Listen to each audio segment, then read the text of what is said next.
How's it going, guys? It's Cole from See-Through Panel showing off my haul from August 2023. If you hear some background sound, that's the dog and the cat being all over me because they just woke up from naps and they both want so much attention. But this is going to be probably my shortest haul I've ever had on the channel, the smallest one. I've only got 3 books this month, but that's probably a good thing because I usually get like 15 or more, and I can't read 15 books a month, so I might as well get through some on a smaller month. So hopefully I can just kind of power through some books in September. The first one of the haul would be Shaolin Cowboy. Oh, also, I'm not going to be spoiling anything, just showing off the books, talking about them a little bit, nothing too crazy. First one is going to be Shaolin Cowboy, Cruel to Be Kin, hardcover by Dark Horse, written and drawn by Jeff Darrow, with colors by Dave Stewart. This is retailing for $35 US and is well worth it, in my opinion. Oversized hardcover, really nice production from Dark Horse every time. They always kind of look the same. They keep a similar aesthetic, which I enjoy. This will be the 4th, I believe, Shemp Buffet original and School Stop the Rain, and then this. Yeah, so 4 Shaolin Cowboy books. Always been a fan of... Those pages are a bit stuck. Always been a fan of Jeff Darrow's work. His artwork is incredibly detailed. The Shaolin Cowboy series itself is full of ultra-violence, a lot of profanity, some fever dream-like dialogue, stories that don't often make a lot of sense to me, but I enjoy reading. Letters by Nate Picos as well. Just really awesome series. Obviously, the name implies a cowboy who is prone to using martial arts, and that's exactly what you have. We've got our main character, the Shaolin Cowboy, who uses a revolver, but also is known to do a little kung fu here and there. Story-wise, I'm not even going to get into it. There's no point in me trying. Read from the start. It won't help you in understanding anything, but at least you'll understand that the series is, in some ways, incomprehensible, and I mean that in a good way. I mean that in a way that I really enjoy. It just feels like another world when you enter this book. And as you can tell, the artwork is just extraordinarily full of lines in a fairly realistic style that Jeff Darrow, I think, has mastered over time. I first saw his work with Rusty the Boy Robot, Big Guy and Rusty the Boy Robot, and then the other Hardboiled with Frank Miller. I almost said Mark Miller. Those are the 2 original books I saw, and then Shaolin Cowboy, and then his art book are all of the books I own by him. I wish I had a shelf full of his art because it's just so ridiculously intricate, and there's so much depth to it. Dave Stewart always brings a beautiful touch of color that makes everything a little more sharp. It really brings foregrounds into the foreground, backgrounds stay in the background, because if you were to look at this in black and white, I think things might get a little lost because of the amount of lines on the page. Maybe not, maybe if there was some more ink, but he is using pretty much no ink. In terms of like spotting blacks and stuff, it's still inked, but I mean, there is no blacks anywhere that I can find. I will have to turn this so you can see there's a giant jellyfish going through the desert. Not sure what that's about. Sure, I'll probably never know. Yeah, this is a series that I really have come to enjoy and revisit quite a bit. It just brings some eccentricity to it and some really strange stuff that I can't find in any other series. All of that, not to say that the artwork is pretty much my preferred style. I really am a big fan of hyper detailed artwork because I just really love to look and obsess at all the lines on the page. So Jeff Darrow is just the perfect artist for my sensibilities. As I bring this closer, just look at all the tiny objects on the page. Even just this cooler full of fish over here. I mean, it's ridiculous. He drew every single orange and apple and pear. It's just ridiculous stuff. There's a reason why I think he's definitely in my top 3 favorite artists. That's tough. Top 5 favorite artists. That's a tough decision. But also, not a lot of times you see like interesting lettering in his books, because normally it's fairly silent and then some dialogue here and there, but looks like he actually included it in the gutters, which is interesting use of the form that he's not prone to do. Anyway, supposed to keep this video short. Up next, we've got Lobster Johnson Omnibus Volume 2 by Dark Horse, retailing for $40 US. And it is written by Mike Mignola and John Arcudi, drawn by Tachi Zonjic, Jason Armstrong, Peter Snageberg, Ben Stenbeck, Stephen Green's in here, Kevin Nolan's in here. There's a lot of names. Oh, there is a dust jacket with just the plain black and silver on the inside. This is more a thing I bought because the completionist in me wants all the Hellboy books. Not every single one, but most of them.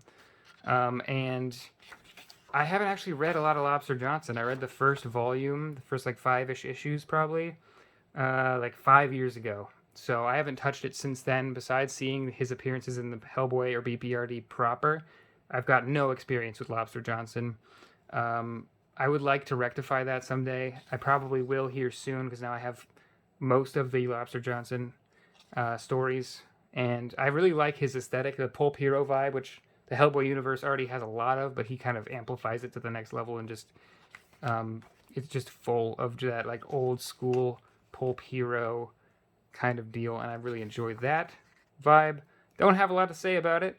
I know that I'm really looking forward to that Kevin Nolan art. I also enjoy Tachi Zonjic. I know Stephen Green. A lot of the other artists I'm not too familiar with here.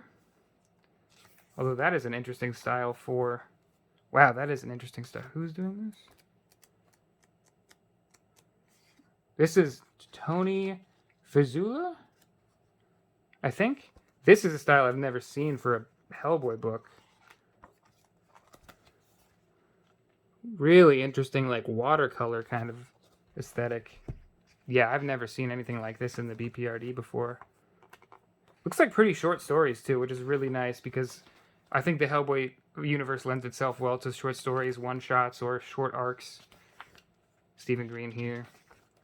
Yeah, really excited to read some of this. I really need to dig into the Lobster Johnson Omnibuy that I have now. And the last of the 3 books will definitely not fit into frame. It is Doctor Strange Fall Sunrise by Tradd Moore and Heather Moore, the Treasury edition from Marvel.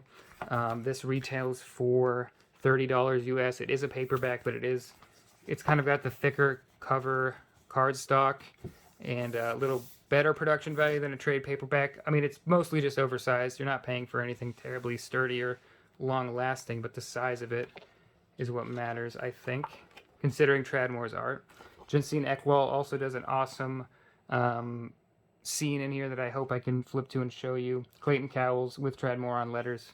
I'll try and show you some art, but obviously this is not going to fit into frame. This is the book I'm most excited about. I read the first issue when it came out, and I will say that the story seems involved and extremely abstract and difficult to understand, but I'm going to try. I'm mostly here for the art, though. I will say I'm really, really in love with Tradd Moore's style. I don't know if I can put him up there with my top 5 like Jeff Darrow, because I just frankly don't have enough of his work, and he hasn't done enough work. He's a very young artist compared to a lot of the guys in the industry, but it is just so unique and so different and beautiful to behold. The variety of his line is just so interesting to me, where at times you've got these very fluid, round shapes for things that might be possibly a little more geometric, and then at other times when you'd expect some more organic kind of feeling, some more rounded shapes, you've got very geometric images there, just kind of flipped on its head.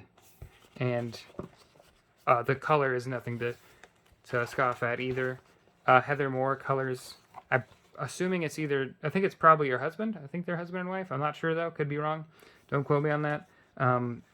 But she does a phenomenal job. I don't know how you could color this from black and white. I just hope his inks are like super pronounced or something, or maybe he helps decide what goes where, because just looking at this image, what is that? What is that, and how do you color it? What is that?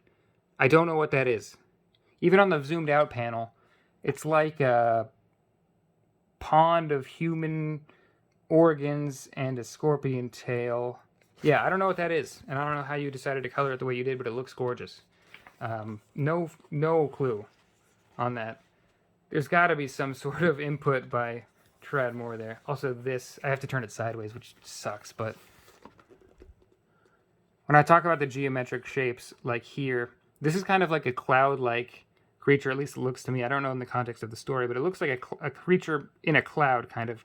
But it's got these square disco ball-esque effect on it with the coloring, which he uses a lot, and I really think it's awesome. I've never seen anything like it.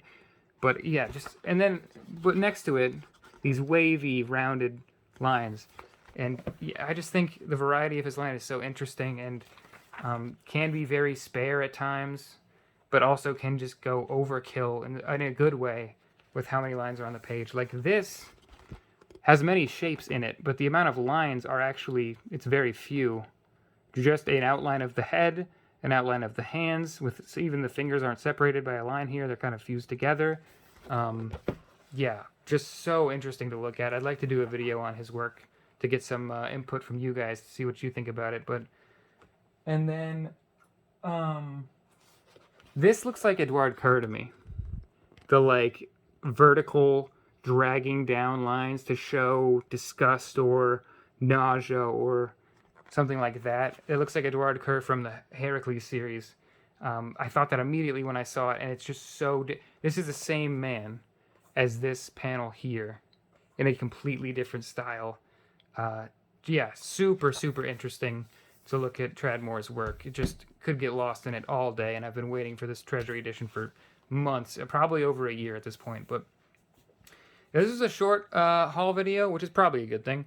Really small haul, but I'm really excited to read some books this month of September, because in August I spent most of the month rereading East of West, which I have actually right on hand. Year 2 is right here.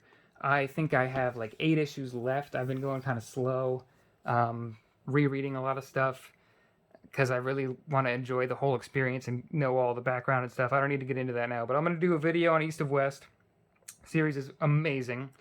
And then I'm going to get into some other smaller stuff, because reading a 45-issue series is not good for putting out weekly videos. So we'll get there.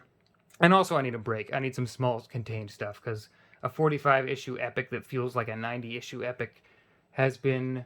there's a lot of me invested in it, and I'm sure I'm going to feel exhausted after it's over and wish it wasn't over, but be so happy it's over. And yeah, I'm really excited for that. But thanks for listening to me ramble. Thanks for watching, guys. Have a good one. Peace.